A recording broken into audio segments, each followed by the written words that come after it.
제가 대구 내려오면서 감개가 무량했습니다.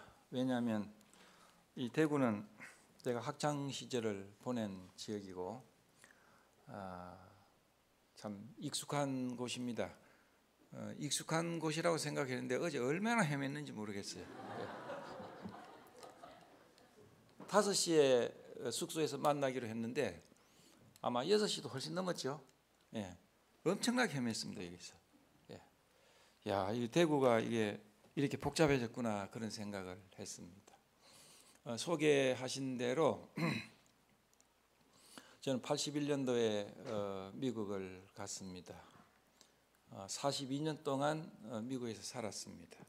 사역도 하고 공부도 하고 이제 그러다가 이제 지난 4월 달에 한국에 나왔습니다. 한국에 나온 목적은 크게 두 가지가 됩니다. 하나는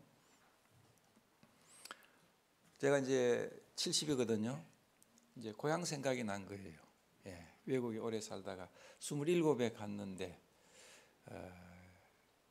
형님들도 또 누나도 이게 한국에 지금 사시는데 그분들하고 같이 있는 시간도 적고 또 이렇게 이 고향에 와서 좀 지내고 보고 싶은 생각이 들었습니다.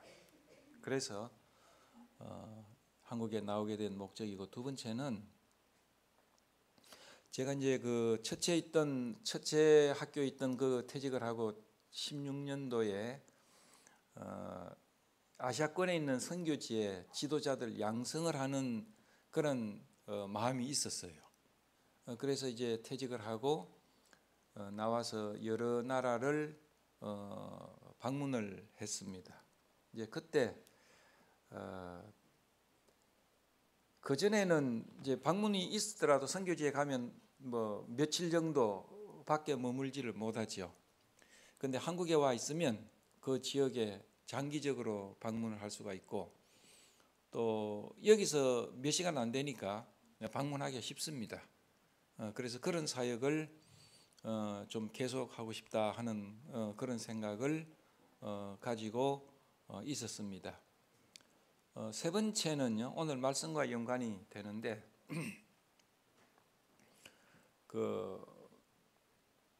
제 인생의 그 여러 가지 하나님이 주신 계획 가운데 고향을 떠나서 다시 돌아오는 그 약속이 있습니다. 그 약속을 위해서 온 것은 아니지만은 모든 환경이 그 하나님의 그 약속의 말씀이 이루어지는 것 같다 하는 그런 느낌이 듭니다. 그래서 그것은 이제 말씀에서 제가 여러분에게 이야기를 할 생각입니다. 저는 친가 외가 3, 4대로서 믿어오는 집안에서 났습니다. 고향은 아까 함양이고요. 본래 저희 선조의 고향은 거창입니다. 1973년도에 영남대학을 들어갔으니까 딱 50년 되죠. 예, 50년째입니다. 76년도에 6월 달입니다. 구원의 안전 확신 기쁨 조지 커팅의 전도지를 읽고 주님을 영접을 했습니다. 지금도 그 순간을 생생하게 기억을 합니다. 내가 나를 위해서 최선을 다하고 주님을 위해서 최선을 다하고 나의 구원을 성취하기 위해서 노력을 해왔었습니다. 그러나 그 전도지에는 나의 구원을 성취한 분이 따로 있다 하는 것이었어요. 예수 그리스도께서 나를 위해서 이미 십자가에서 다 이루셨다. 그 메시지가 저를 변화시켰습니다. 순간이었지만은 저는 영원히 그 메시지를 통해서 변화가 되어졌습니다. 그 이후에 이제 군대 생활을 1977년부터 약 한 2년간 했습니다. 철원의 비무장지대에서 수색 소대장으로 근무를 했습니다. 그거는 밤낮이 없고 또 요일도 필요가 없어요. 그래서 어느 날 이게 빙의장질에 수색을 하다 보면 오늘이 며칠인지 무슨 요일인지 그 기억이 안 납니다. 거기에서 주님이 저를 복음을 위해서 부르신 것을 저는 느꼈습니다. 이 복음을 전하고 주님을 섬기는 것이 마음에 굉장한 그 열망과 또 소원이 있는 것을 그 당시에는 이것이 소명인지 몰랐습니다. 제 큰형님이 목사님이에요. 그래서 우리 가정에 한 사람이면 되지 뭐 두 사람까지 있을 필요가 있느냐 마음에 거절하고 또 거절하고, 그러나 이게 복음을 들었던 그 복음에 대한 메시지를 전하는 것에 대해서 정말 그 열망이 있었습니다. 비무장지대 집회에서 한 40명의 그 요원들이 있는데 제가 그게 두목이었어요. 두목이었는데 그 사람들에게 복음을 좀 전하고자 노력을 했는데 한 명도 구원받지 못했어요. 어떻게 복음을 전해야 될지를 알 수가 없었습니다. 정말 복음을 듣고 난 다음에 나에게 좀 더 훈련을 시키고 복음을 전하는 법을 가르쳐 주었다면 참 좋았을 것인데 그 전도지를 읽고 또 전도지를 전해준 사람과는 완전히 바로 이렇게 헤어졌기 때문에 그런 기억이 납니다. 그러나 그 소명이 미국을 가서도 이렇게 없어지지 않아요.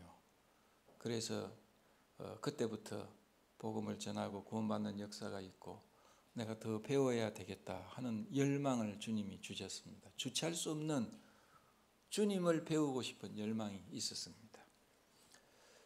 많은 이야기를 생략을 하겠습니다. 오늘 말씀을 창세기 28장입니다. 창세기 28장을 함께 펴시겠습니다. 오늘 우리가 그 성찬 예배를 시작하기 전에 그 반주하는 자매님이 이렇게 독주를 해주셨는데 처음에 독주해 주신 곡이 여러분 기억나십니까? 뭐였습니까? 예? 네 주를 가까이 하게 하려면, 그 찬송이었습니다. 그 찬송에는 야곱이 잠 깨어 일어나, 그렇죠? 야곱의 이야기가 그 찬송에는 언급이 됩니다. 제 마음속에 참 그래서 오늘 메시지와 이 그 찬송이 연결이 되는구나. 주님이 야곱의 이야기를 통해서 저와 여러분들이 함께 생각하고 또 우리 인생의 이 이야기가 이렇게 대비가 되기를 바랍니다. 오늘 우리는 야곱의 이야기를 하지만은 그 이야기는 그 이슈는 오늘 우리 자신이고 우리의 삶의 방식에 대한 겁니다. 지금으로부터 약 한 3,000년 가까이 있었던 이야기를 주제가 되겠지만은 그러나 그 적용은 오늘 우리 자신입니다. 2023년 11월 달 살고 있는 우리의 이야기고 우리의 주님과의 관계의 주제가 되었으면 하는 마음이 있습니다. 이 오늘 그리고 이거 여러분에게 두 번에 걸쳐서 말씀을 나누는 제목을 정해봤습니다. 야곱에 대한 이야기인데 하나님을 이긴 사기꾼 이야기입니다. 하나님을 이긴 사기꾼 이야기입니다. 이것이 총 제목입니다. 야곱은 발꿈치를 잡은 자라 그런 별명을 그런 뜻을 가지고 있는 이름이다 그랬습니다. 영어에는요 pulling my leg 하는 그런 수거가 있어요. pulling my leg, 내 발꿈치를 잡았다. 바로 그 이야기입니다. 이건 사기꾼이고 나를 괴롭게 하고 터집 잡고 괜히 나를 못 살게 구는 그런 사람을 일컬어서 바로 이 수거를 씁니다. 야곱은 발꿈치를 잡은 자다. 실제로 그랬습니다. 그는 사기꾼이었지 않습니까? 예, 사기꾼이었습니다. 그러나 이 야곱은 실질적으로 이스라엘의 조상이었어요. 아브라함이 이스라엘의 조상 맞습니다. 그러나 아브라함에게는요, 이스라엘 백성의 조상뿐만 아니고 아랍 족속의 조상이기도 했습니다. 이삭 같은 경우에도 마찬가지입니다. 이스라엘의 조상인과 동시에 또 뭐예요? 비이스라엘 민족의 조상이기도 합니다. 이스라엘의 진짜 조상은 야곱입니다. 야곱의 12아들이 이스라엘의 12지파가 되고 이스라엘 민족이 됩니다. 이 야곱의 이야기가 28장부터 시작이 되고 있습니다. 오늘 우리는 이 야곱의 전생애를 다루려고 생각하지 않습니다. 야곱이 집을 떠나는 순간부터 돌아오는 그 이야기만 오늘 여러분들과 나누기를 원합니다. 이 이야기 속에는 하나님께서 야곱을 족장, 이스라엘의 조상, 그리고 하나님의 사람으로 만드시는 과정이 포함되어져 있습니다. 말하자면 야곱의 훈련 과정의 출발입니다. 부모와 고향을 이제 떠납니다. 떠나서 이제 군대 입대하는 그런 모습을 우리는 여기서 볼 수가 있습니다. 에서와 이제 사이에 문제가 일어납니다. 그의 장자권을 뺐습니다. 그리고 교묘한 방법으로 형의 축복을 가로챕니다. 정말 발꿈치를 잡는 사기꾼 아닙니까? 그는 급히 이제 고향을 떠날 수밖에 없었습니다. 그는 하룻길을 갔습니다. 성읍에 들어갈 수가 없었어요. 왜냐하면 두려웠습니다. 세상이 두려운 거죠. 두려운 것은 사람입니다. 목숨을 잃을 수도 있고 타향해서 어떤 누구를 만날 수도 없습니다. 그래서 그는 조용히 광야에서 이제 밤을 지새려고 생각을 합니다. 배는 고파옵니다. 고독합니다.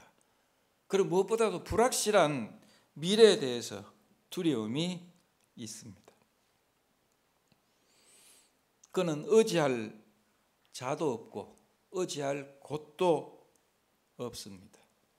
그러나 우리가요, 인생을 살다 보면 의지할 자도 없고 의지할 곳도 없을 때, 그때, 바로 그때 하나님은 우리에게 자기 자신을 나타내십니다. 우리가 10절부터 읽도록 하겠습니다. 창세기 28장.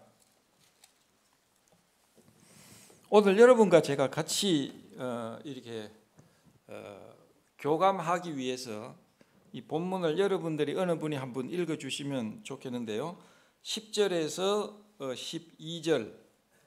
12절까지 어느 한 형제님 한번 읽어주시겠습니까? 여러분 마이크가 주변에 있는 걸로 아는데. 제가 읽겠습니다. 10절.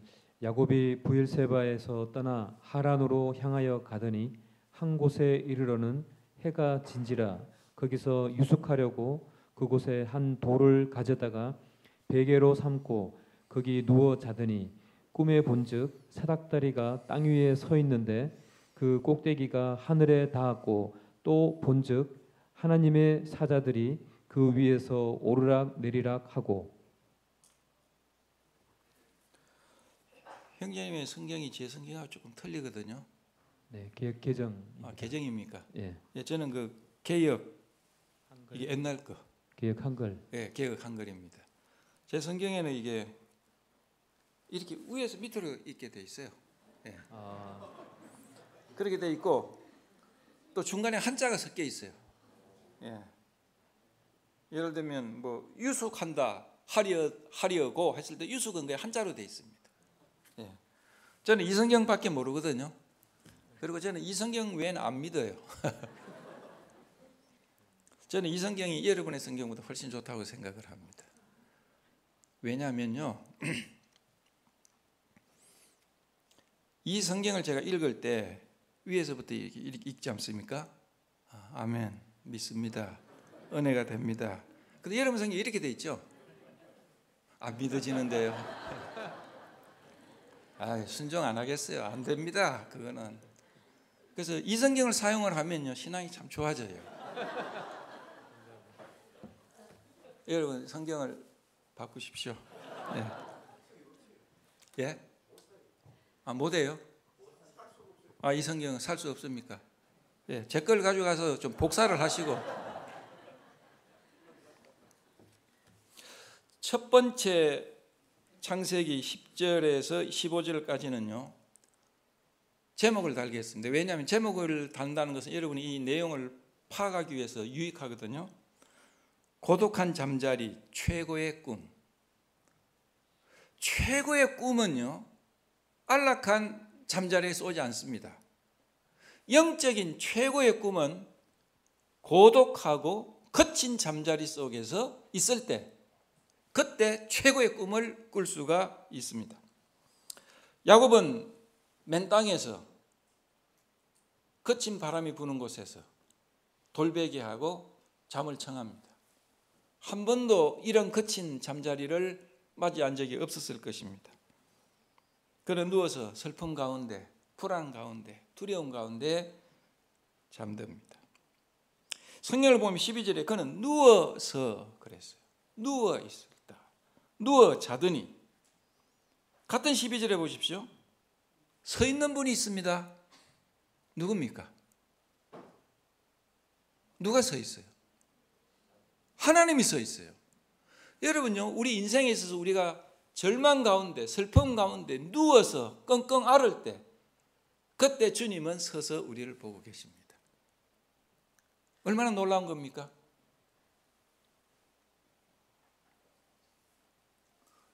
스데반이 정말 복음을 증거하고 예수 그리스도에 대해서 증거했을 때 많은 사람들은 그에게 돌을 던졌습니다. 스데반은 돌에 맞아서 피투성이가 되고 쓰러질 때 주님은 서서 그를 바라보고 계셨습니다. 우리가 좌절할 때, 우리가 핍박을 받을 때, 우리가 절망할 때, 그러나 주님은 앉아 계시지 않고 서서 계시는 겁니다. 그래 이제 꿈을 꿉니다. 사닥다리가 하늘까지 쫙 이렇게 펼쳐집니다. 그리고 천사들이 오르락 내리락 합니다. 여기 하나님의 사자가 위에서 오르락 내리락 하고 이렇게 되어 있는데요. 하나님의 사자라고 하면 곧 예수 그리스도, 성육신전의 예수 그리스도를 의미하기 쉽습니다. 그런데 여기서 하나님의 사자는 예수 그리스도가 아닙니다. 여기는 천사들입니다. 복수로 되어 있습니다. 천사들이 오르락 내리락 했어요. 그 사닥다리를 통해서. 여러분, 이 사닥다리에 대한 이야기를 우리는 신약에서 이 구절을 풀 수가 있습니다. 여러분, 요한복음 1장 51절에 보시면요, 이런 구절이 있습니다. 또 가라사대 진실로 진실로 너에게 이르노니 하늘이 열리고 하나님의 천사들, 사자들이 어디 위에? 인자 위에 오르락 내리락 하는 것을 보리라. 천사들이 인자 위에 하늘까지 닿은 사닥다리에 천사들이 오르락 내리락 하는 것을 보리라. 사닥다리는 누구예요? 예수 그리스도입니다. 직접적으로 이 구절을 요한복음 1장은 그것이 예수 그리스도라는 사실을 보여줍니다. 야곱과 하나님 사이에 중보의 역할, 중보의 길은 곧 예수 그리스도 자신입니다. 나는 길이요 진리요 생명이니 나로 말미암 점권은 아버지께로 올 자가 없느니라 그랬습니다. 하나님은 한 분이시요 또 사람과 사람 사이의 중보도 한 분이시니 곧 사람이신 그리스도 예수라. 야곱은 아무것도 보이지 않고 아무것도 의지할 수 없는 상태였지만은 그러나 하나님은 야곱을 통해서 야곱에게 사닥다리를 내려주시고 미래에 오실 예수 그리스도를 통해서 자기에게 나올 수 있는 길을 보여주신 것입니다. 놀라운 광경입니다. 한 번도 경험할 수 없는 광경입니다. 13절에서 15절 한번 읽어주시기를 바랍니다. 13절에서 15절 계속 읽겠습니다. 13절 또 본즉 여호와께서 그 위에 서서 이르시되 나는 여호와니 너의 조부 아브라함의 하나님이요 이삭의 하나님이라. 내가 누워 있는 땅을 내가 너와 내 자손에게 주리니 내 자손이 땅의 티끌같이 되어 내가 서쪽과 동쪽과 북쪽과 남쪽으로 퍼져 나갈지며 땅의 모든 족속이 너와 네 자손으로 말미암아 복을 받으리라. 내가 너와 함께 있어 내가 어디로 가든지 너를 지키며 너를 이끌어 이 땅으로 돌아오게 할지라. 내가 내게 허락한 것을 다 이루기까지 너를 떠나지 아니하리라 하신지라. 77년도부터 군대 생활해가지고 79년도 6월 30일 날 소집 해제 제대를 했습니다. 그리고 정말 내 생애가 어떻게 될 것인가 이런 생각을 하면서 지내는데 한 번은 81년 1월 1일부터 제가 나가는 교회에서 제가 간증을 했습니다. 제가 80년 1월 1일 이날부터 이제 나의 모든 인생에 있어서 계획들은 포기가 되고 이제 주님을 따라가겠습니다. 주님을 섬기겠습니다. 그러나 전혀 앞길이 안 보입니다. 제가 어떻게 무엇을 해야 될지 모르지만은 좌우지간 이제 하나님을 섬기기로 하겠습니다. 이제 그때 유행했던 그 복음성가가 있어요. 나 이제 주를 따라가리라. 이제 하루하루를 주를 위해 살리라. 그 복음성 기억하는 분이 있습니까? 예. 이제 그것을 생각을 하면서 그런 간증을 했습니다. 예배가 끝났어요. 어느 자매님이 안영재님 교제를 합시다. 그때는 상당히 저는 좀 기분이 안 좋아서 교제. 그때는 이성 교제밖에 몰랐잖아요. 예. 이성 교제인데 이게 이 자매가 교제를 하자 이렇게 해서 깜짝 놀랐는데 그리고 뭐 하자고 하니까 어떻게 그때 그 자매님이 제가 그 형제님 그 간증을 듣고 내 마음속에 참 와닿는 성경 구절이 있기 때문에 이것을 꼭 읽어드리기를 원합니다. 그래요. 그게 이 구절이었어요. 창세기 28장 이 야곱에 대한 구절이었어요. 그래서 감사하다. 그때는 뭐 별 생각이 없었습니다. 생각이 없었는데 이제 미국을 가고 사역을 하고 시간이 많이 흐르고 난 다음에 제가 깨달았어요. 내가 그때 주님 앞에 내 자신을 의탁하고 이제 한 번도 가본 적이 없는 길을 이제 혈혈단신으로 가게 되는데 그렇게 간증을 하고 헌신을 한다고 했는데 하나님이 그 자매님을 말씀을 통해서 저에게 약속한 겁니다. 그래? 그럼 내가 이 약속을 너에게 하겠다. 바로 그것이었어요. 그 자매님이 저에게 준 그것은 예언이었습니다. 성경에 있어서 예언은 꼭 미래에 대한 것뿐만 아니고 책망과 교훈과 일종의 설교도 예언이죠. 바로 그것이었어요. 그래서 그 순간부터 하나님은 저에게 야곱과 같이 저에게 대하시고 약속하시고 그 약속을 지금껏 지켜오고 계신다는 것을 저는 담대하게 간증을 할 수가 있습니다. 여기에 보면 하나님께서 야곱에게 나타나시고 몇 가지 약속을 하십니다. 이 장면은요, 야곱이 그 생애 처음으로 하나님을 직접 대면하는 장면입니다. 그 전까지는 야곱은 할아버지의 하나님, 아버지의 하나님으로서 여호와 하나님에 대해서 알고 있었고 듣고 경배했을 겁니다. 그러나 이 순간부터 그는 할아버지의 하나님이 아니고 아버지의 하나님이 아니고 야곱의 하나님으로서 직접 처음으로 그 하나님을 대면합니다. 이런 환경 속에, 이런 고독한 환경 속에 그는 하나님을 대면하게 됩니다. 하나님은 약속을 합니다. 너 누운 땅을 내가 너와 내 자손에게 주겠다. 내 자손이 땅의 티끌 같아서 동서남북에 편만할 것이다. 땅의 모든 족속이 너와 내 자손을 인하여 복을 얻으리라. 여러분 우리가 초등학교 때 배웠습니까? 국가의 3대 요소가 있습니다. 여러분 기억하십니까? 뭡니까? 국가의 3대 요소. 그렇죠. 예. 영토가 있어야 하고 국민이 있어야 하고 그 다음에 뭡니까? 주권, 법이 있어야 합니다. 하나님은 야곱에게 네가 누운 이 땅을 너에게, 너와 너 자손에게 줄 것이다. 이 땅은 너의 것이다. 내 자손이 땅의 티끌 같아서 동서남북에 편만할 것이다. 이스라엘 백성을 언급하고 있습니다. 땅의 모든 족속이 너와 내 자손을 인하여, 너와 내 자손은 곧 예수 그리스도를 의미하고 있는 것 같습니다. 곧 메시아입니다. 이스라엘의 왕이고 이스라엘의 법이고 이스라엘의 주권자입니다. 영토와 국민과 주권, 곧 국가의 3대 요소를 여기서 언급을 하고 있습니다. 이것은 뭡니까? 이스라엘, 너는 이스라엘 민족의 조상이면서 이제 너에게 민족을 일으킬 것이고 국가를 일으킬 것이라는 하나님의 주권적인 언약이 여기에 나옵니다. 물론 이것은 이삭에게 또 아브라함에게도 한 약속이기도 합니다. 그 다음에 내가 너와 함께 있을 것이다. 여러분, 이 약속이 얼마나 야곱에게 위로가 되겠습니까? 지금 의지할 데가 없는데, 의지할 사람이 없는데 내가 너와 함께 할 것이다.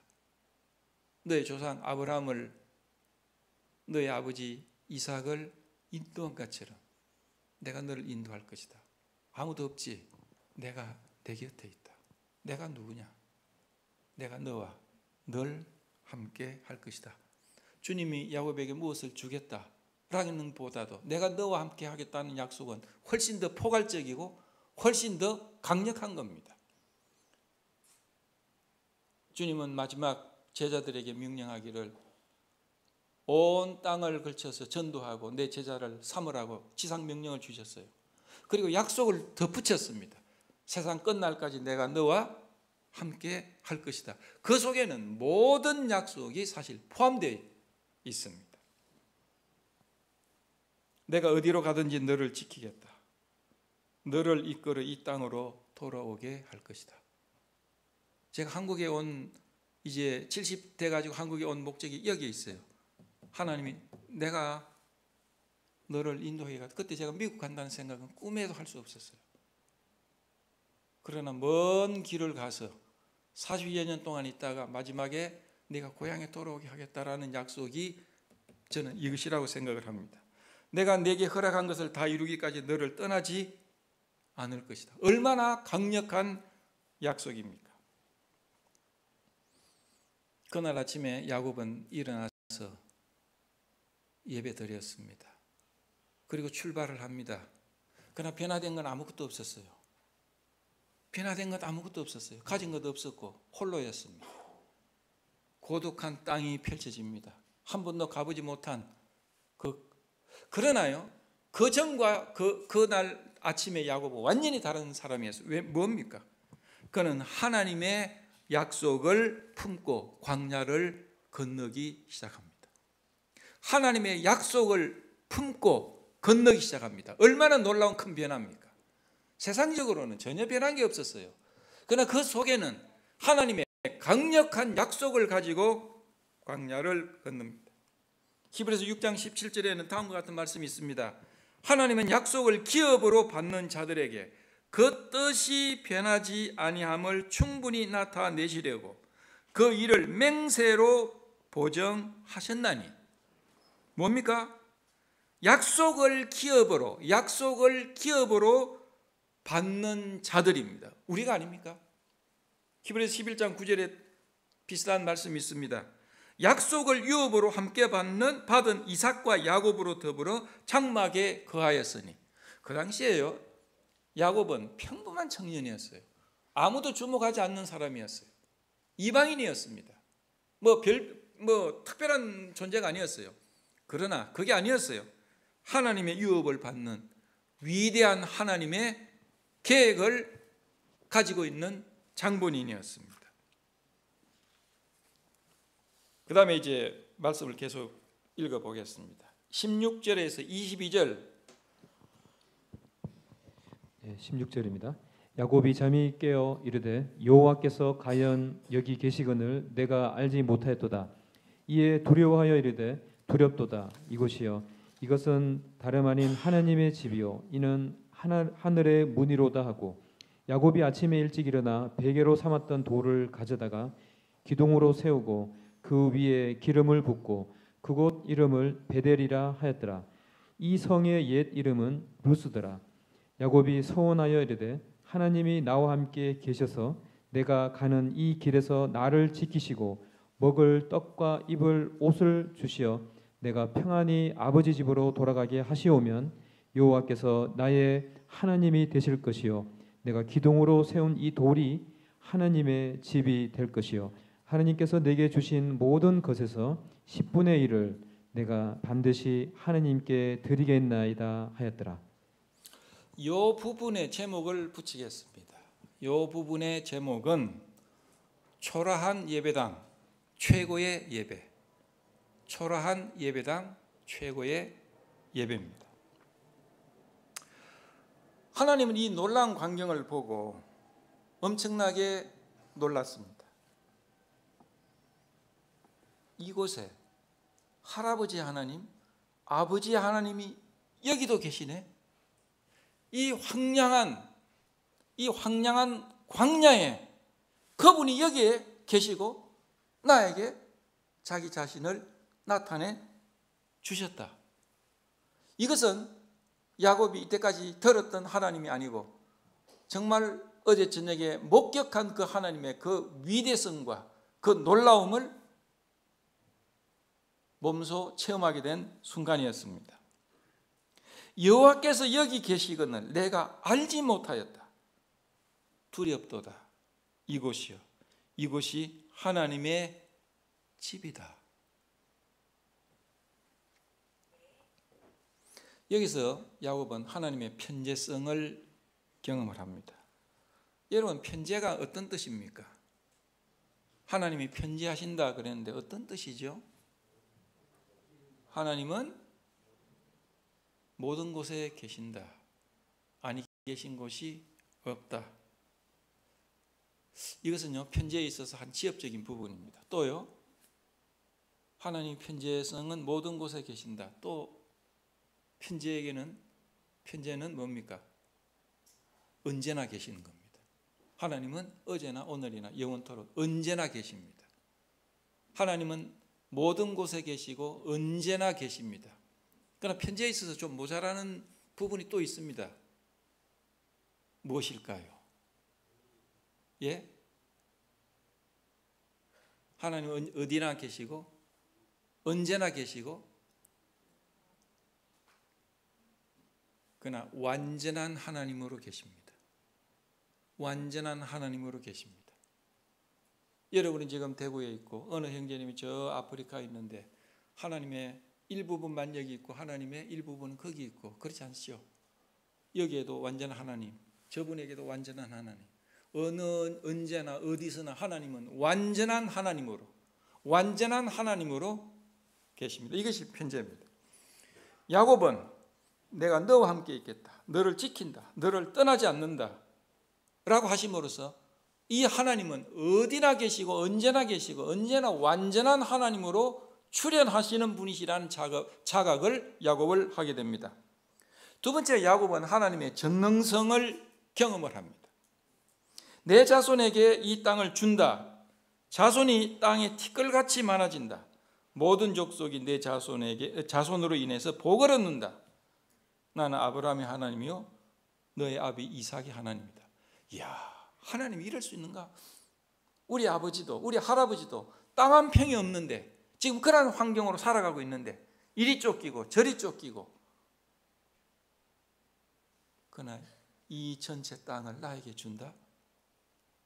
전능한 분이 아니면 어떻게 그게 가능하겠습니까? 내 자손이 땅에 티끌같이 많게 한다. 나는 혈혈 단신인데 내 자손이 티끌같이 많아진다고요? 전능한 하나님이 아니면 할 수 없는 이야기입니다. 야곱은 그 순간에 하나님이 전능한 하나님이신 것을 자각하게 됩니다. 전지, 전능, 편재, 전지성입니다. 야곱은요, 너를 이끌어 이 땅으로 내가 돌아오게 할 것이다. 내가 너를 지금 보고 있는데 나는 너의 미래를 안다. 너의 미래는 다시 돌아오게 될 것이야. 하나님은 모든 것을 아시고 모든 것을 계획하고 계신다는 하나님을 여기서 깨닫게 됩니다. 모세에게 하나님 그렇게 말씀하셨어요. 내 백성의 고통을 정령이 보고 부르짖음을 듣고 우고를 안다 그랬어요. 아니 계신 곳이 없는 분이 아니면 어떻게 알 수 있습니까? 전지하신 분이 아니면 어떻게 그걸 알 수 있습니까? 이런 하나님을 야곱은 만나게 됩니다. 나는 고향에만 계시는 야훼 하나님인 줄 알았더니 이곳에 계시는 것이고 또 이런 분이시구나. 나에게 이런 놀라운 약속을 하시는 분이시구나. 나는 그것을 몰랐다. 야곱은 여기서 두려움을 느끼게 됩니다. 여기 두려움은요, 공포라는 감정과는 다릅니다. 그분의 그 위대성과 그분의 그 찬란함과 그분의 그 거룩성에 전율하는 일종의 공포입니다. 두려워했어요. 하나님을 참되게 할 때 오는 경외심과 공포였어요. 그래서 저는 이곳이 건물 하나 없지만은 하나님의 집이다. 하나님의 집이다. 벳엘 하나님의 집이다 라고 그는 자각을 하게 됩니다. 솔로몬은요, 위대한 성전, 아름다운 성전을 지었어요. 굉장한 성전이었습니다. 그러나 솔로몬이 그 성전을 헌당을 했을 때 뭐라고 고백했는지 아십니까? 하늘의 하늘이라도 주를 용납할 수 없습니다. 이 성전, 이 집이 뭐가 하나님을 거하게 하실 수 있는 집입니까? 사람들은 감탄했어요. 그 위대한 성전을 보고. 그러나 솔로몬은 알았어요. 하나님이 누군지, 하나님이 어떤 분인지 알았기 때문에 이 성전은 하나님이 거하시기에 정말 초라하고 부족하다. 그럼에도 불구하고 나는 하나님 앞에 이 성전을 드리기를 원한다 그랬어요. 정말 영적인 사람은요, 하나님이 어떤 분이신가 하는 것을 압니다. 야곱은 그런 두려움과 경외심 속에 있게 됩니다. 이 경외심은요, 예배로 연결이 됩니다. 18절 19절에는 야곱의 경배가 나오고 있습니다. 정말 야곱은 주님을 인식을 할 때, 주님을 경험을 할 때, 주님을 만날 때 그 하나님에 대한 경배심, 경배하고 예배하고 싶은 마음이 마음속에 용소돔 치듯이 올라왔습니다. 여러분, 예배가 여러분 무엇입니까? 우리는 예배를 드립니다. 성찬 예배를 드리고 또 여러 가지 예배를 드립니다. 또 예배라는 말을 많이 사용을 합니다. 예배가 무엇입니까? 이 예배라는 말을요, 그 원어에 찾아보면 프로스쿠네오라는 단어를 사용을 하는데요. 요거는 두 가지 단어가 함께 합쳐졌어요. 프로스라는 단어는 앞에다, before, 앞에다 이런 말이고요. 쿠네오라는 단어는요, 엎드려서 그 발 앞에 절하고 발에 키스한다는 의미입니다. 그러니까 예배는 하나님 앞에 엎드려서 그 발에 키스하고 그에게 굴복하고 영광을 돌린다는 뜻을 가지고 있습니다. 지금 우리는 무릎을 꿇을 수가 없죠. 예. 사실 제가 어릴 때는 조그마한 시골 예배당에 전부 다 마루였어요. 예, 거기에 앉습니다. 근데 마루 사이에 이게 겨울이 되면 막 바람이 올라오면 얼마나 추운지 모릅니다. 예, 꿇어서 이제 예배를 드렸는데, 이제 아마 그 한국에 한 70년대, 80년대부터 아마 서서히 이렇게 의자로 바뀌고 있었다는 생각이 듭니다. 우리가 진정한 예배의 모습은요, 엎드려 꿇어서 절하는 겁니다.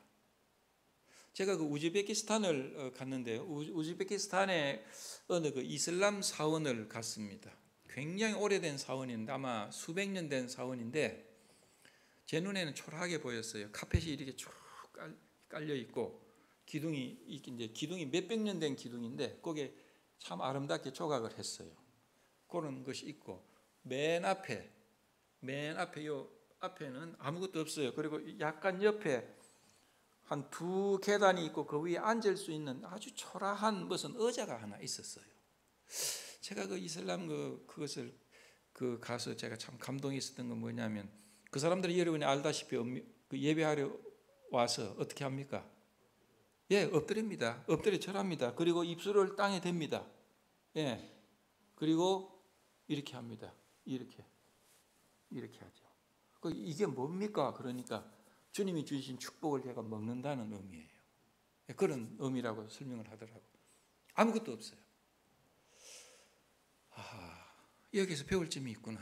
비록 그 사람들과 내 믿음이 다르고 또 추구하는 것이 다르지만 정말 여기에서 내가 하나님 앞에 예배하는 예배의 어떤 무엇을 볼 수가 있다 생각이 들었어요. 거기는 어떠한 장식도 없어요. 어떠한 장식도 없어요. 그리고 이맘은 뭐냐면 이슬람 그 지역 교회의 그 지도자입니다. 지도자가 앉아서 이렇게 말씀을 전할 수 있는 의자가 너무 초라해. 아마 한국 같아서 몇백 년 됐으면 좀 그럴듯한 의자를 만들지 않겠습니까? 좀 이 정도는 되게 이렇게 좀 뭐가 좀 이렇게 좀 번쩍번쩍하고 이래야 되지 않습니까? 아무것도 없어요. 의자도 쓰러질 것 같아. 그것이 아마 수백 년 내려온 의자 같아. 어떤 것도 꾸미지 않았어요. 어떤 것도 장식하지 않았어요. 다만 이곳에 계시는 알라 신에 대한 알라에 대한 경외심, 그걸 자각하려고 했던 것 같아요. 여러분, 여기서 우리는 굉장히 큰 교훈을 얻습니다. 우리는요, 예배당을 꾸밉니다. 찬란하게 만듭니다. 그리고 우리는 자랑하기 쉽습니다. 그것이 필요하지요.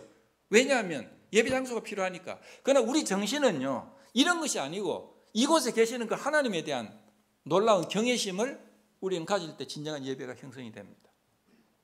여러분요, 예배는요, 가장 위대한 행위입니다. 얼마 전에 제가 그런 사고를 했습니다. 정말 우리 복음적인 그리스도인들 사이에는 사실 복음이 최고 아닙니까? 예수 그리스도의 십자가와 또 부활과 다시 오심과 구원이 우리의 모든 것, 또 복음이 가장 사랑스러운 것. 그러나요, 하나님이, 제가 얼마 전입니다. 하나님이 인간을 창조하신 근본적인 목적은 구원이 아니었어요. 구원이 아닙니다. 구원을 하시기 위해서 우리를 창조하신 것 아닙니다. 만약에 그것이 목적이라면요, 하나님은 우리를 범죄하게 하는, 타락하게 하는 장본인이 됩니다. 구원은요, 하나님이 우리를 창조한 것에 참 치명적으로 어떤 사고 행위였어요. 아담과 하와가 범죄했습니다. 그러므로 하나님은 우리를 구원하시기 위해서 아들 하나님을 보내신 겁니다. 그것은 일종의 치명적인 인간의 실수였고 잘못이었고 죄였습니다. 그걸 위해서 하나님이 희생이 될 정도로 놀라운 사건이었어요. 그것이 목적이 아니었어요. 그것은 하나님이 인간을 창조하신 목적에 나아가는 하나의 과정 중에 있었던 놀라운 하나님의 은혜였습니다. 그럼 하나님이 인간을 창조한 목적이 무엇일까요? 무엇일까요? 하나님의 영광을 추구하는 겁니다. 하나님의 영광을 추구하는 겁니다. 우리는 이 땅을 떠나서 영원한 나라에 갈 때 또 계속해야 할 것이 예배라고 봅니다. 찬양이라고 생각을 합니다. 그리고 주님을 높이는, 그에게 영광을 돌리는 것이라고 생각을 합니다. 복음을 전하고 구원받는 것, 다 그 영광 속에 포함되어 있는 것이지만은, 그러나 구원이, 죄에서 우리를 구원하신 것이 하나님이 우리를 창조한 근본적인 목적은 아닙니다. 근본적인 목적은 하나님의 영광을 추구하고 하나님을 영광스럽게 하는 것입니다. 제가 그때 그 대학 다닐 때 제 친한 친구가 박신경 형제라고, 혹시 이름을 아시는 분이 있을지 모르겠어요. 박신경 형제가 제가 버스에서 히브리서를 가지고 복음을 전해 그 형제가 구원 얻은 거예요. 이제 그 박신경 형제가 아버지가 이제 성결교 총회장도 하시고 그런데 그 교회가 어디 있었느냐 하면 그 약전 골목 있는 데 있었어요. 약전 골목이 지금 요즘에 어디 붙었는지 저는 잘 모르겠는데 약전 골목이라고 있었는데 거기에 이제 그 예배당이 특이하게 2층으로 된 예배당이었어요. 근데 위에 이제 이렇게 마룻바닥으로 돼 있는데 그 당시였어요. 70년 당시인데 그 친구 그래. 우리 예배당에 의자를 놨대. 그래서 그래? 그 의자를 놨구나. 왜 그 의자를 놨는가를 그 친구 이야기하는데, 사람들이 의자를 놓자고 하는 이유가 뭐냐면 이 마룻바닥에 앉으니까 이게 양복이 자꾸 꾸겨진다는 거예요. 양복이 이게 바지가 꾸겨져서 실으니 이 다리도 이게 너무 아프고 이래서 하자 그랬어요. 지금 그 기억이 납니다. 그러나 이슬람 사원이 아무것도 없어요. 무릎을 꿇어서. 중요한 것은 무릎을 꿇고 의자가 있느냐 없느냐가 아니고 정말 우리의 내면이 우리 자신이 그리스도에게 우리의 왕 예수 그리스도에게 무릎을 꿇고 나 자신을 굴복시키고 나 자신이 거기에서 죽는 것을 경험하는 것입니다. 여러분요, 우리가 예배, 성찬 이 근본적인 목적은요, 나 자신이 그리스도에게 만군의 여호와 하나님 앞에 굴복되어지는 겁니다. 내가 거기에서 엎드려서 나는 무익한 종입니다. 그리고 나 자신이 거기서 죽는 겁니다. 우리는 왜 떡과 잔을 주님의 찢으신 떡과 잔을 기념합니까? 주님은 우리를 위해서 자기 자신을 포기해 주신 겁니다. 죽음입니다. 우리는 매주일 우리는 예수의 죽음을 기억하라고 기립니다. 여기서 우리는 무엇을 필요로 합니까? 나와 그와 함께 죽어야 한다는 사실을 보여줍니다. 그래서 사도 바울은 나는 매일 죽는다고 그랬어요. 죽는 자만이 진정으로 다시 살 수가 있어요. 예. 여러분, 예배가 쉬운 게 아닙니다. 우리는 1년에 적어도 52번의 예배를 드립니다. 그러나 여러분, 그 예배 속에 여러분의 죽음을 경험합니까? 여러분의 포기를 경험합니까?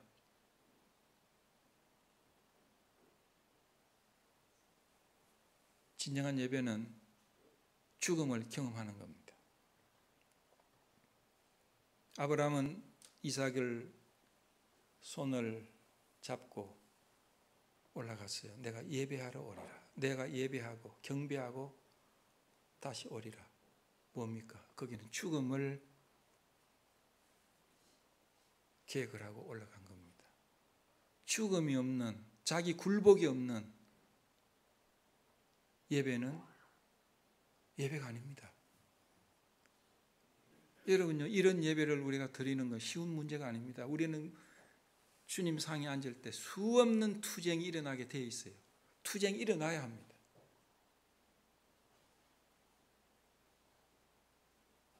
끊임없이 굴복시키고 고개가 드는 것을 다시 굴복시키고 그리고 거기서 죽음이 경험될 때 비로소 예배는 예배다워지는 겁니다.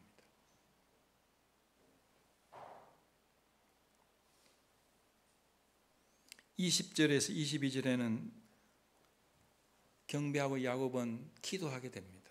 여러분, 이 부분이 굉장히 중요합니다. 여러분, 한 가지 질문을 드립니다. 기도가 무엇입니까? 제가 여러분들에게 너무 잘 아는 단어를 제가 계속해서 질문을 하는 이유는 그것이 진정으로 성경이 말하고 진정한 의미의 그것이 무엇일까 하는 겁니다. 여러분, 기도가 무엇입니까? 미국에서 아이들한테 기도가 뭐냐 그러면요, talking to God 그래요. 하나님 앞에 이야기하는 거다. 어린아이들 그래요. 기도가 무엇입니까? 어떤 분들은 내 소원을 아뢰는 겁니다. 여러분, 기도가 뭡니까?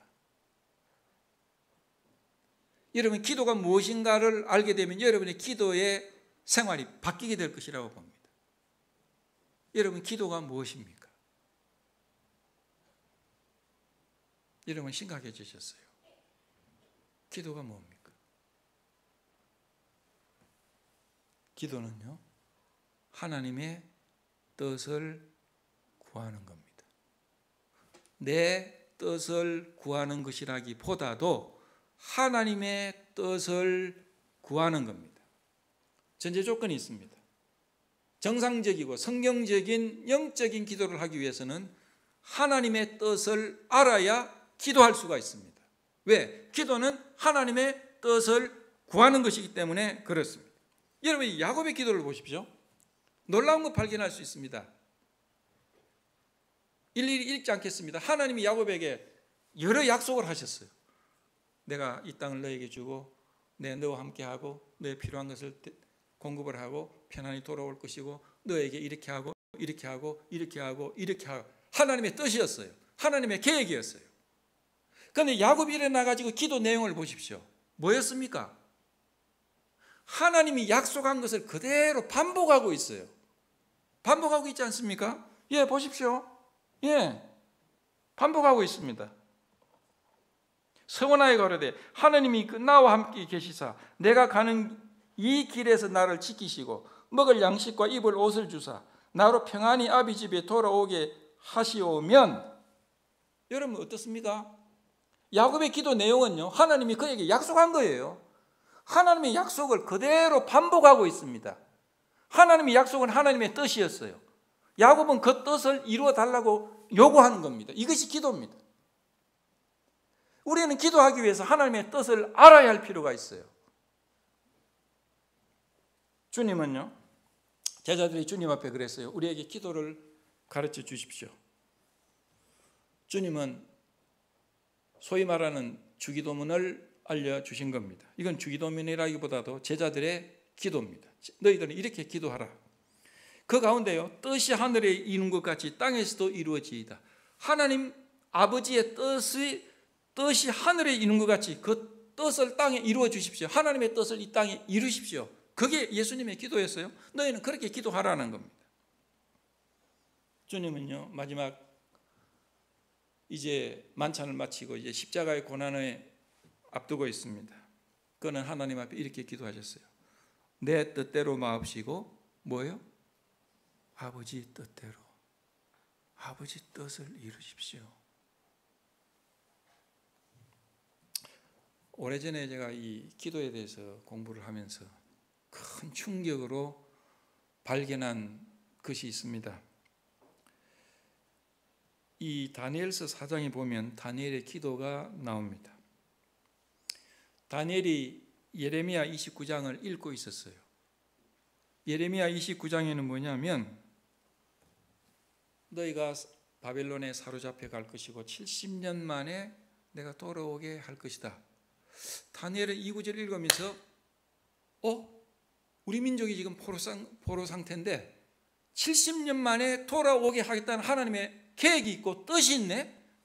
이야, 이거 봐라. 그럼 무릎 꿇었어요. 그리고 자기의 민족의 죄를 자복했습니다. 그리고 하나님, 그 뜻을 이루어 주십시오. 그 약속을 이루어 주십시오. 당신의 뜻을 이루어 주십시오라고 기도했습니다. 이것이 기도입니다. 이것이 기도예요. 하나님의 뜻을 발견할 때 우리는 그 뜻을 주님 앞에 요구하는 것이 기도입니다. 그 기도가 끝나자마자 어떻게 해요? 천사가 날아왔습니다. 기도를 시작할 때 이미 천사가 출발한 겁니다. 그리고 다니엘의 71회가 그에게 펼쳐지게 됩니다.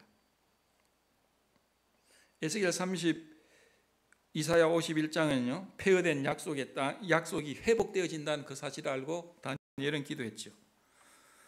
그런데요, 참 놀라운 것은요, 여러분 계시록 에스겔 36절에 보면요, 36장 37절에 보면요, 나 주 여호와가 말하노라. 그래도 이스라엘 족속이 이와 같이 자기들에게 이루어 주기를 내게 구하여야 할지라. 이 말씀이 저에게 큰 변화를 준 겁니다. 내가 이스라엘 백성에게 약속한 것이 있다. 내가 이루겠다고 한 약속이 있다. 그런데 내가 그 약속을 했고 그 약속을 이루기를 원하는데, 그럼에도 불구하고 너희들은 이 약속을 이루어 달라고 기도해야 한다 그랬어요. 이 구절이 바로 그겁니다. 다시 읽겠습니다. 나 주 여호와가 말하노라. 그래도 이스라엘 족속이 이와 같이 자기들에게 이루어 주기를 내게 구하여야 할지라 그랬어요. 하나님은 자기 뜻을 약속하시고 이루시면 되는데 왜 구태여 우리에게 그 약속을 이루어 달라고 또 기도하게 하시고 그 기도에 따라 응답하시는가? 제가 잘 모르겠어요. 그것이 하나님의 방법이에요. 하나님의 뜻을 이루는 방법입니다. 그렇다면 기도는 굉장히 중요합니다. 기도는 하나님의 역사를, 하나님의 계획을 이루는 하나의 중요한 도구가 되는 것이고 하나의 방법이 되는 것입니다. 요한일서 5장 14절 우리가 잘 아는 구절입니다. 그를 향하여 우리의 가진 바 담대한 것이 이것이니 그의 뜻대로 무엇을 구하면 들으심이라. 잠언 28장 9절에 참 희한한 구절이 있습니다.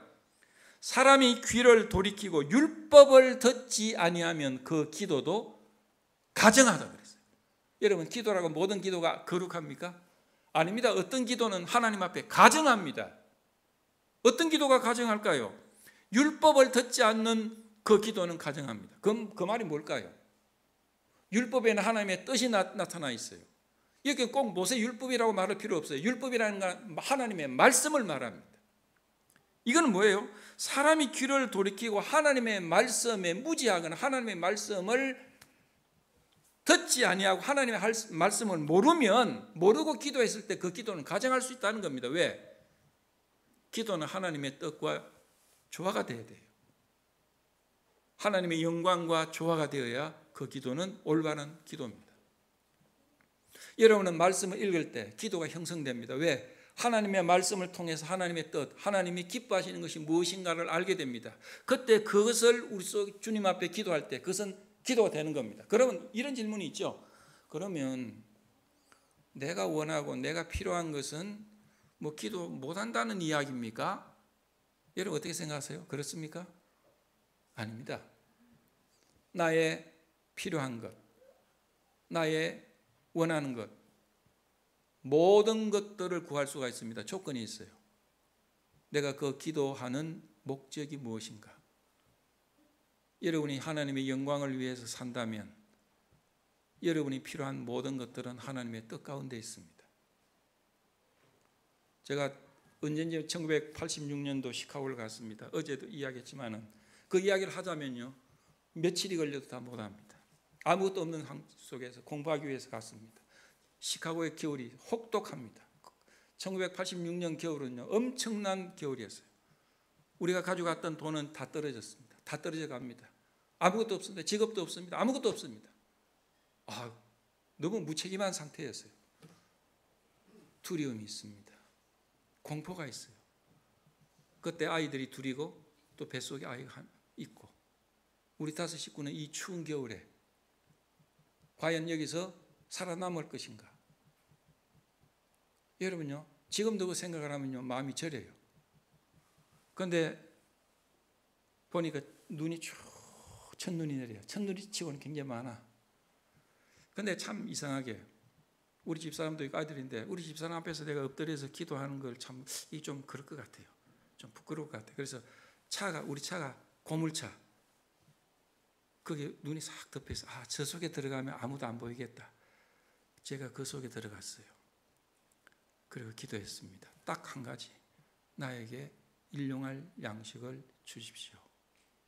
딱 그거였어요. 계속 반복했습니다. 일용할 양식을 주십시오. 저는요, 그 기도는요, 성경적이고 영적이고 하나님의 보좌를 흔드는 기도였다고 지금도 생각을 합니다. 우리에게 일용할 양식을 주옵시오 하는 것은 너희들은 이렇게 기도하라. 주님이 가르쳐 주신 기도였어요. 그 당시에는 하나님이 영광을 받으시 그런 기도 안 했어요. 하늘의 보좌를 흔드는 기도였어요. 얼마 후에 그 다음 날인지 모르겠어요. 편지를 받았어요. 독일에서 왔어요. 국제우편은요, 그 당시에 보면 이 끝에가 이렇게 입할 수 있는 거 빨간 거 하얀 거 그런 게 이렇게 돼 있는 거, 그 옛날 그 국제우편이잖아요. 거기 왔어요. 아무래도 모르겠어요. 뜯어봤어요. 그런데 그 안에 수표가 들었어요. 편지 내용은 안 보고 수표가 눈에 탁 들어갔어요. 얼마인지 모르겠어요. 이 사람이 누구냐? 모르는 사람이에요. 나중에 한 이야기입니다. 제가 아는 형제, 또 그 사람이 아는 자매, 그 사람이 아는 자매가 보낸 겁니다. 여러분요, 이것은요, 처음이 아니었어요. 제가 주님을 80년 1월 1일부터 주님을 섬기기 시작해서 수없는 주님의 인도하심이 있는 가운데 하나였습니다. 그 사람이요, 믿음이라는 게 정말 보잘것없어요. 어떻게 하다 주님이 이렇게 주시는데 그 다음은 여러분요, 10년 동안에 하나님이 우리에게 필요한 것 그때마다 꼭 공급을 하셨다는 것은요, 그거는 놀라운 건 아닙니까? 사람이 우연하게 어떤 일이 있고 어떤 도움을 받을 수는 있어요. 우연하게 몇 번 정도는. 그러나 10년 정도 계속해서 10년 정도요, 저는 우리 필요에 있어서 공식적인 공급이 전혀 없었습니다. 전혀 없는 게 아니고 공식적으로 우리에게 100원이 필요하면요, 언제나 공식적인 것은요 10원, 20원 그 정도에서, 나머지는 주님이 어떤 방법으로, 기가 막힌 방법으로 어느 분이 공급을 하면요 그 사람 의지하게 돼요. 기대하게 돼요. 주님은 끊습니다. 다른 방법으로. 여러분 10년 동안 우리에게 필요한 모든 것들을 다 할 수 있게 하셨다는 것은요, 여러분 저는 그것 때문에 하나님이 살아계시다고 저는 믿습니다. 하나님이 살아계시지 않는다면 그것이 불가능합니다. 그 이야기를 어떻게 다 할 수 있을까요? 야곱의 기도는 하나님의 영광을 위해서 살 때 우리는 모든 것을 위해서 기도할 수 있습니다. 먹을 것, 입을 것을 위해서 기도할 수 있어요. 담대하게 기도할 수 있습니다. 왜? 우리가 주님의 영광을 위해서 살 때 그것은 하나님의 뜻을 강구하는 조건이 되는 겁니다. 이제 시간이 갔기 때문에 빨리 이제 끝나겠습니다. 22절에 보면요 야곱의 헌신이 나옵니다. 여러분요, 진정한 헌신은요 하나님이 우리에게 자기 자신을 계시하시고 하나님에 대한 자각이 생기게 되고, 하나님에 대한 자각이 생기게 되면 예배가 형성이 됩니다. 예배를 드릴 때 가장 놀라운 것은요 하나님에 대한 기도가 형성이 됩니다. 말씀을 읽고 찬양을 드릴 때 우리 마음속에는 기도가 형성이 돼요. 마치 김이 모락모락 올라오는 것이 하나님의 뜻이 내 마음속에 있을 때 하나님의 그 영광을 위해서 정말 기도하게 됩니다. 그 다음에는 뭡니까? 헌신이 있게 됩니다. 우리 자신의 헌신이 있게 됩니다. 이것이 예배의 마지막 부분입니다. 하나님의 영광과 하나님의 그 놀라운 것, 예배가 난 다음에 우리는 기도가 형성이 되고 그 다음 우리 자신을 주님 앞에 헌신하게 됩니다. 이 모든 것들을 주님께서 허락하시면 제가 10분의 1을 하나님 앞에 드리겠습니다. 이 성경에서 10분의 1은요 율법에서는 명령되어 있습니다. 그래서 사실은 10분의 1은요 그 전에 창세기에서 이미 자발적으로 드린 것. 왜? 이건 아브라함이 10분의 1을 드렸어요. 그것이 성경에 나타나는 아마 최초의 10분의 1이라고 봅니다. 아마 야곱도 여기에서 하나님께서 나에게 약속하신 것을 그렇게 해주신다면 저는 10분의 1을 지금 주님 앞에 드리겠습니다. 지금 아무것도 없습니다만 앞으로는 제게 드리겠습니다. 헌신하게 됩니다. 헌신은요 나보다 우월한 자에게 대한 존경과 충성입니다. 내가 하나님께 소속되어 있다는 그 사실을 확인함과 동시에 그 뜻을 가지고 주님 앞에 드리는 겁니다. 고린도후서 8장 5절에는 그랬어요. 우리의 바라던 것뿐만 아니라 저희가 먼저 자신을 주께 드리고 또 하나님의 뜻을 쫓아 우리에게 주었다. 여러분요, 진정한 헌금은요 구약의 10분의 1이라는 어떤 율법적인 차원보다도, 그래서 어떤 분들은 이 헌금에 대해 이야기할 때 말라기를 이야기를 많이 해요. 그런데 좋은 그 본문이 아니라고 봅니다. 진정한 신약 교회의 헌금의 가르침은요 고린도후서 8장 9장입니다. 저는 한 40년 전인가요? 아주 오래전에 그 고린도후서 8장과 9장을 연구를 한 적이 있어요. 저에게 엄청난 큰 축복이 됐습니다. 거기에는요 헌금이라는 단어보다는 은혜라는 단어를 사용을 했어요. 헌금, 연보라는 단어 대신에 은혜라는 단어를 사용을 했습니다. 왜 헌금이 은혜가 될까요? 왜 헌금이 은혜일까요? 여러분요, 진정한 헌금은요 하나님으로부터 와야 합니다. 하나님의 은혜가 아니면 드릴 수 없어요. 헌금은 도네이션, 헌금은 이게 기부가 아닙니다.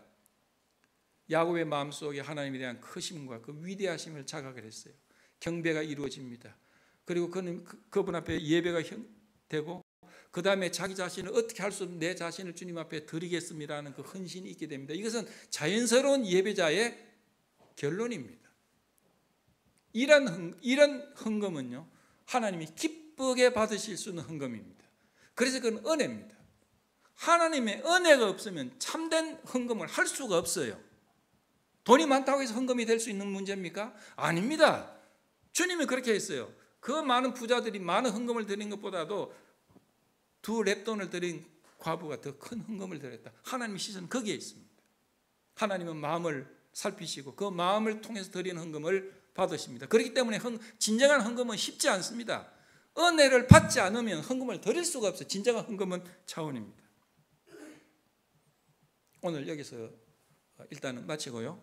식사 후에 계속하겠습니다. 자, 오늘 말씀을 정리를 하겠는데요. 하나님을 이긴 사기꾼 이야기를 우리가 하고 있습니다. 첫 번째는 고독한 잠자리, 최고의 꿈입니다. 고독한 잠자리일 때 진짜 우리는 최고의 꿈을 꾸게 됩니다. 인생이 괴롭고 인생이 침울하고 절망적일 때, 그때 우리는 최고의 꿈을 꾸게 됩니다. 그때는요, 정말 위대한 꿈을 꾸게 되고, 그 꿈이 어떤 거예요? 하나님 만나는 것이죠. 그 다음에는 뭡니까? 초라한 예배당입니다. 최고의 예배를 드립니다. 어리어리한 예배당에서 어리어리한 예배가 드릴 수 있는 거, 하나님 영광을 받을 수 있는 위대한 그런 예배를 드릴 수 있다고 생각하십니까? 아닙니다. 가장 초라한 예배당에서, 가장 초라한 환경 속에서도 최고의 예배를 드릴 수 있었던 야곱이었어요. 우리는 이 예배에 대한 것을 우리는 인식해야 됩니다. 기도하겠습니다. 아버지 하나님, 우리는 오늘을 살아가는 야곱입니다. 참 그렇습니다. 하나님, 우리는 남의 발꿈치를 잡아 끄는 사기꾼처럼 살아왔습니다. 아무리 변명하더라도 주님 앞에서 무엇을 숨길 수가 있겠습니까? 그런데 그런 야곱을 선택하시고 축복하시고 그를 하나님의 사람으로 만들어 가시는 주님을 여기서 보았습니다. 오늘 저희들을 불러서 동행하시고 광야를 함께 건너시는 주님을 기억합니다. 그리고 그 주님 앞에 저희들은 어떤 사람으로서 어떻게 예배해야 하며 어떻게 기도해야 하고 어떻게 헌신해야 되는 것을 말씀해 주셔서 감사합니다. 오늘 살아가는데 이것이 우리의 지침이 되고 삶의 방법이 되도록 축복해 주옵소서. 우리 주 예수 그리스도의 이름으로 기도하옵나이다. 아멘. 좀 늦어져서 미안합니다.